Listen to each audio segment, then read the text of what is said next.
The problem with getting back in the fight comes in book 18. Achilles has no armor. Patroclus was wearing it when he was killed. Hector and the Trojans stripped it off of him, and now Hector is wearing like the helmet and other stuff. So, you know, Achilles is a hell of a warrior. He doesn't necessarily want to go out there, you know, just kind of, you know, wearing his skivvies. So his mom, a goddess,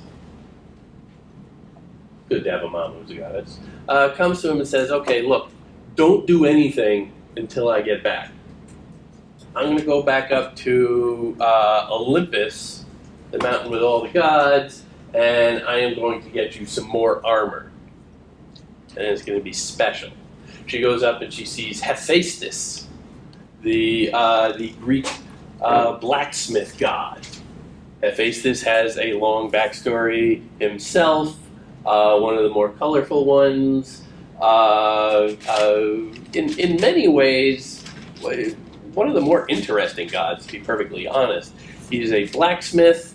He is crippled. He is lame. But he can make great things with his hands, with his forge, all his blacksmithy tools. And so he's often called upon to make things. And here he's being called on to make armor. Not just any armor. This would be armor forged by a god. Not just any god either. I mean, he's crippled, but he is one of the few children of Zeus and Hera. Zeus has a lot of kids. Only a couple are actually with his wife. He is one of them.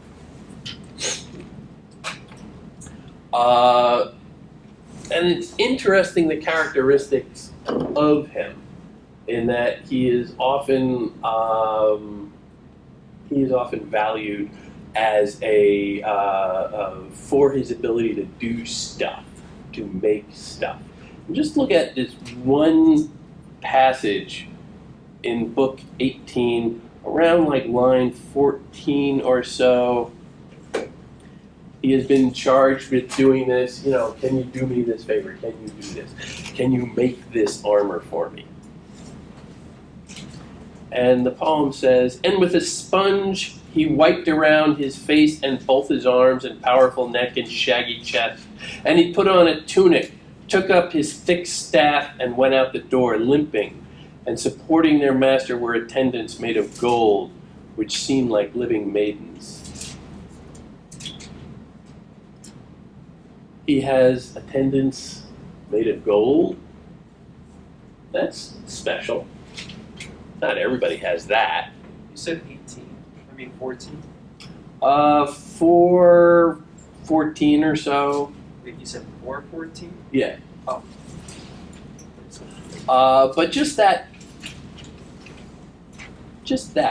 And with a sponge he wiped around his face and both his arms and powerful neck and shaggy chest. That's interesting. Kind of macho, quite frankly. You can see this big, brawny guy.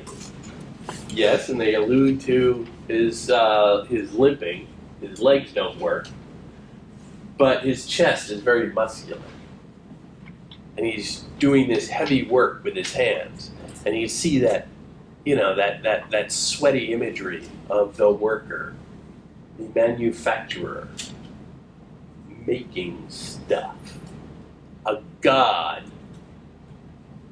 who's doing essentially factory work here.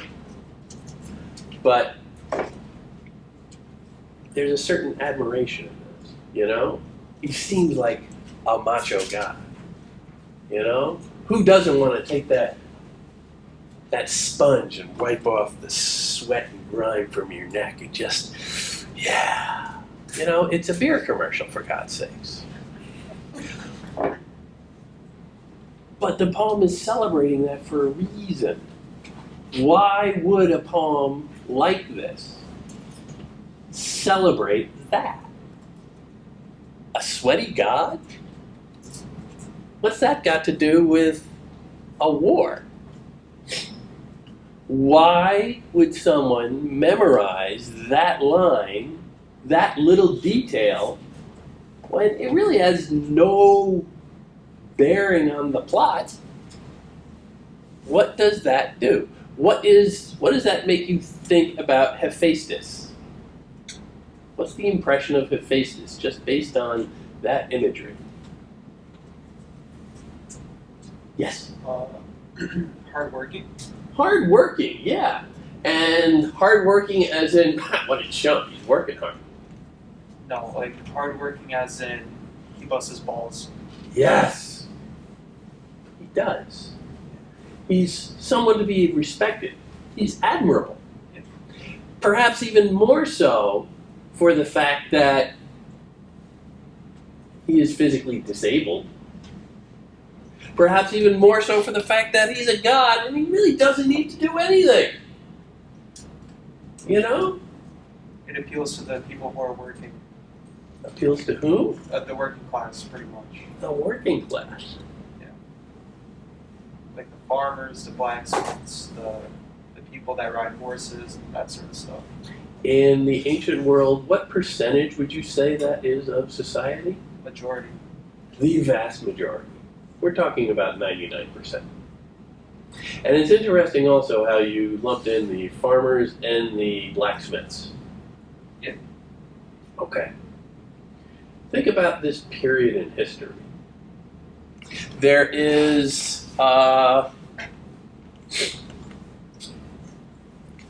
farms themselves come about as a centralizing factor in civilization. Cities evolve as a place for farmers to camp together at night, essentially, before they go out to their fields during the day.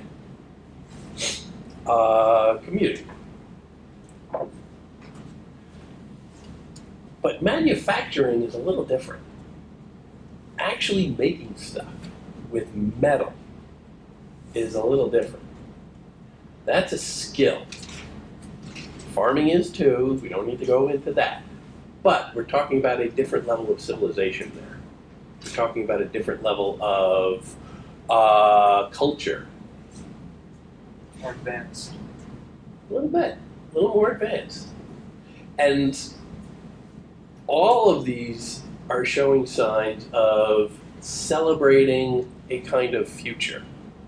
Celebrating civilization. Celebrating advanced culture. Celebrating work, definitely. Hard work. But celebrating a kind of hard work that builds a society. Celebrating progression. Yes. Classic progressive values. Now, at the same time, you could say that this poem, by including that little line, which makes Hephaestus seem like such a stud, is celebrating progression, hard work, civilization itself. Keep your head down, do your job, make stuff. For the greater good. For the greater good. A civilization that can encourage people to make stuff is a civilization that succeeds. A civilization that values hard work and gives ordinary people, let's say 99% of them, the opportunity to see examples of, oh, he works hard, he does a rough job, he's getting sweaty. Value that, and everybody's going to want to be like him just a little bit more. And this is how a society will progress. This is how a society will build stuff. celebrate the building of stuff. Again, not unlike Gilgamesh and his obsession with building that city, the walls of Uruk. However many square miles of gardens and square miles of housing and whatever the hell it is, the opportunity to build a society. Again, this is all over the place in this poem. The opportunity to work together to celebrate certain values that will help build the society that can have them all coming together. Here, Hephaestus is called upon as an exemplar of the best of the divine order, because his parents are a train wreck, and most of the other gods up there are just, a bunch of jackasses. But he's kind of admirable here, and admirable for very specific reasons. The poem tells you what those are in little passages like that. Passages that have no reason for being other than to create that little moment where, yeah, he's a good guy, that Hephaestus. How can I be more like him? Would I share in the glory of him if I could just, learn how to be a blacksmith, learn how to make stuff? Somebody comes to me and says, I need something, I can make it. That's what makes civilizations great. But then he goes and he doesn't just make your garden variety armor. You get this long description of the shield he is making for Achilles. Now, this is important in a lot of ways. There is this is kind of a set piece where you could say that, well, this is like the dressing of the hero that happens in an awful lot of stories like this. And, again, movies, watch any superhero movie ever made. There's a scene or usually a quick montage of them getting into their costume of some form or another. And there's always some new outfit that they have to get on, and it's very elaborate and done with lots of quick cuts, and it just seems impressive that they're getting all of this stuff on them. And that's part of what's going on here. It makes you kind of admire the bric-a-brac of war, because the poem does want to create soldiers as well. But within all of those little details, it's not just about what great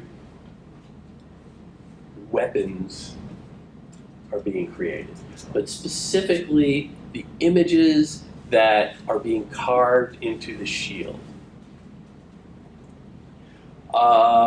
Line like 490. And on it Hephaestus, made 2 cities of mortal men, both beautiful. And in one there were weddings and wedding feasts, and they were leading the brides from their chambers beneath the gleam of torches through the city. And loud rose the bridal song. And the young men whirled and danced, and in their midst the flutes and lyres raised their hubbub. And the women standing in the doorways each watched in admiration. And the people were thronged into the place of meeting, and there a dispute had arisen. And 2 men were contending about the blood price for a man who had been killed. The one was promising to pay up, declaring so to the people, but the other refused to accept the thing, and both desired the resolution be taken to a judge. Goes on a little bit, but that's interesting. A wedding. That's a weird thing to put on a shield. I would expect some, you can have a shield, you can have something about kicking ass and stuff like that.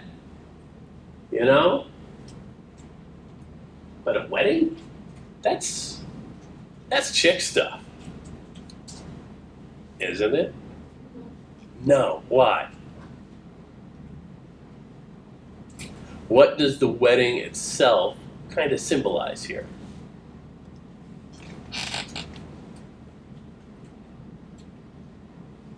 What is a wedding? Unification. What? Unification. Unification. Yeah. Host a wedding, you are unifying families. You are bringing lots of people together, not just in a marriage, but a wedding itself. You're bringing lots of different people together to celebrate a unification of two individuals who will then propagate a new generation.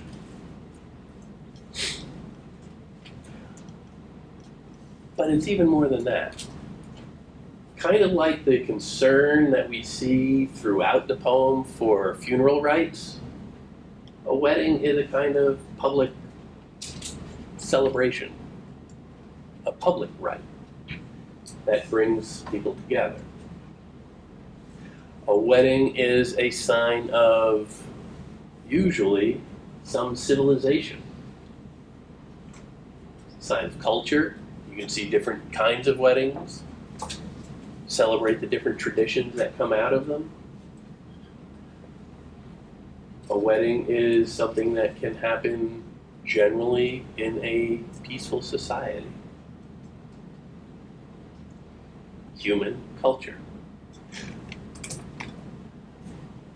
But around the other city, like line 509, but around the other city lay two armies of men shining in their armor, and they were torn between two plans, either to sack the city or to divide everything equally with its people, as much wealth as the lovely town held within. But the city was not yielding, and the men were secretly arming for ambush, and their beloved wives and children stood guard upon the ramparts.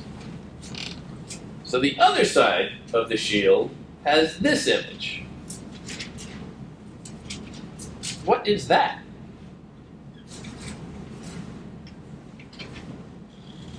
What's that an image of? War. War! But not just any kind of war. It's a conflict. There's a conflict in the wedding scene, too. We're told that there's a little argument breaking out between two guests about the bride price or something like that. A little dispute. And they want to go to a judge to work out their differences.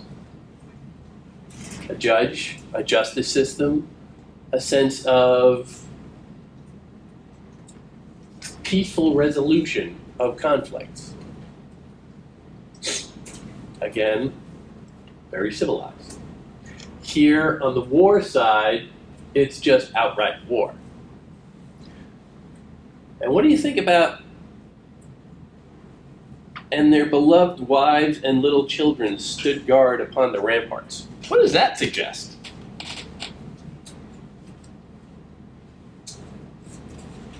Wives and children?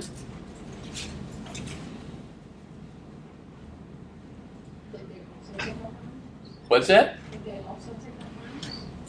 Yeah. To guard upon the ramparts means you're probably armed and you are standing guard. What kind of a standing army do you think you have if you have to enlist the services of your wives and children? Not much. It's not an army. It's a family. And when you have small groups or families that are individual units defending their territory against offenses from other individual family units, what is that? That's tribalism. That is barbarism. The idea of beloved wives and little children even emphasizes how brutal this should be and how outraged you should feel to think that they are being dragged into this conflict. They are being asked to fight. So now, I say all the time, the poem doesn't necessarily cast good and evil. But in this instance, which perspective is being validated here? Which perspective is held out as just a little bit better? The side with the wedding or the side with the war? The wedding. The wedding, obviously. But significantly, these are two images carved into the same shield.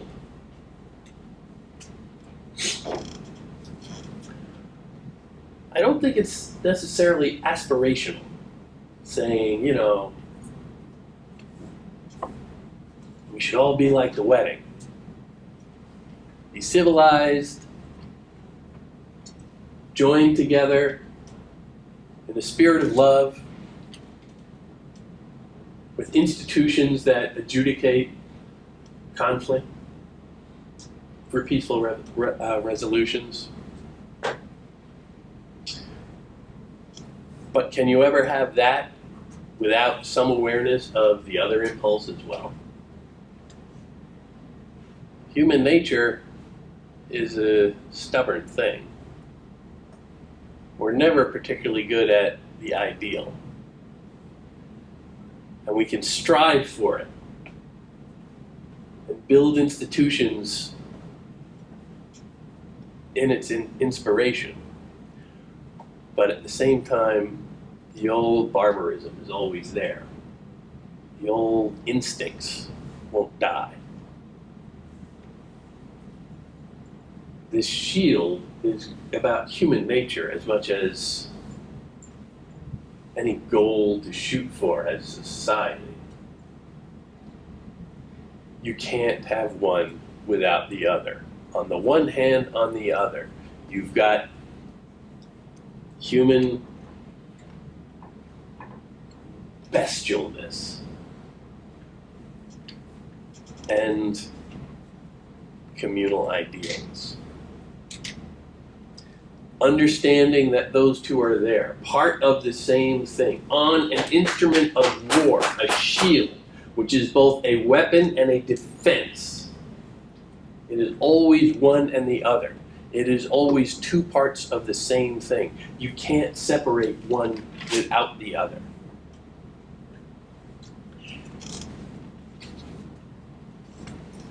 And throughout the rest of the shield, he has other images that celebrate other aspects of society. Celebrating agriculture. And on the shield, he made a soft fallow field, fertile worked land, broad and thrice plowed. Celebrating the aristocrats. On the shield he placed a royal estate, and there were laborers from reaping, sharp sickles in their hands. Culture itself, a vineyard. In their midst, a boy playing his clear-sounding lyre, and the others beating time all together, their songs and cries followed, skipping with their feet. So there's a vineyard, wine, there's singing, there's dancing. Wealth itself, and on it he made a herd of straight-horn cattle, and the cows were made of gold and tin. All of these images are coming about on this shield. All these images of peaceful life that come about through the use of a weapon of war. It's never one thing or the other. It's always about seeing both impulses striving for dominance. And being able to recognize the two of them and develop a perspective on them. And recognize that, yes, sometimes we need the hero to come in and kick some ass and just save us. We need that someone special. We need a Gilgamesh who will go and chase immortality to the ends of the earth, despite what Siduri, the tavern keeper, tells him a good, normal human being doesn't have to do. But sometimes that's destructive. Sometimes the hero breaks more than he saves. And the greater value has to be on the communal living. So this poem is placing a value on all of this. It is telling us, in really no uncertain terms, that civilization and peace are to be valued. But often, in order to ensure them, you have to occasionally practice war, destruction. We are all Gilgamesh and Enkidu. We are all part animal and part God. And we're struggling to unite those opposing instincts within us. But to wall off either of them, to deny either aspect of our human identity is dehumanizing.